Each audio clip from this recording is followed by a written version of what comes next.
నిజాంపట్నం గురుకుల పాఠశాల ఎస్సీ 10వ తరగతి 66 మంది విద్యార్థులకు గురుకుల పాఠశాల మాజీ ప్రిన్సిపాల్ కూరపాటి రమేష్ బాబు గారు పిల్లలకు బహుమతిగా pens, writing pods, pencils, scales, erasers, hall ticket covers ఒక్కొక్క విద్యార్థికి 2 చొప్పున బహుమతిగా ఇచ్చారు.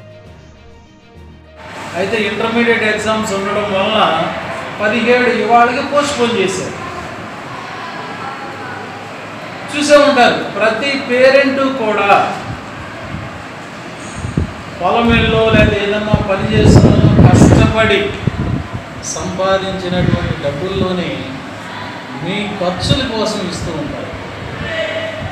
సింపుల్గా నువ్వు ఫోన్ చేస్తావు, నాన్న నాకు 200 కావాలి, 300 కావాలి.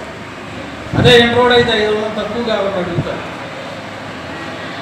కానీ వాళ్ళకి 500 రావాలంటే వాళ్ళు ఎంత కష్టపడాలి? అవునా కదా? రోజంతా కూలీ దొరికితేనే 500 సంపాదించగలుగుతారు. ఎండలో కానీ వానలో కానీ వాళ్ళు పనిచేసి.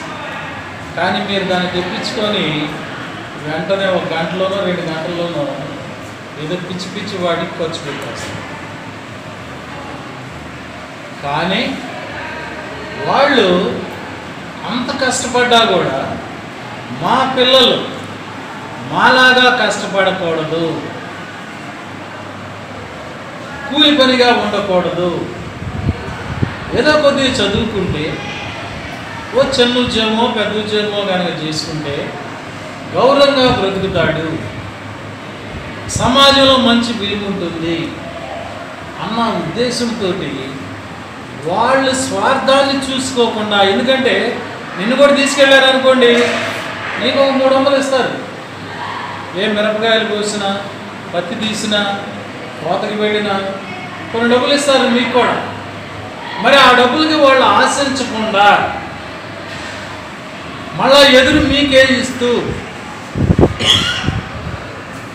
ఇక్కడ చదివిస్తున్నారు అంటే మీరు అర్థం చేసుకోండి. వాళ్ళని ఎప్పుడూ కూడా, వాళ్ళ నమ్మకాలను ఎప్పుడూ కూడా ఒమ్ము చెయ్యొద్దు, మోసం చెయ్యొద్దు.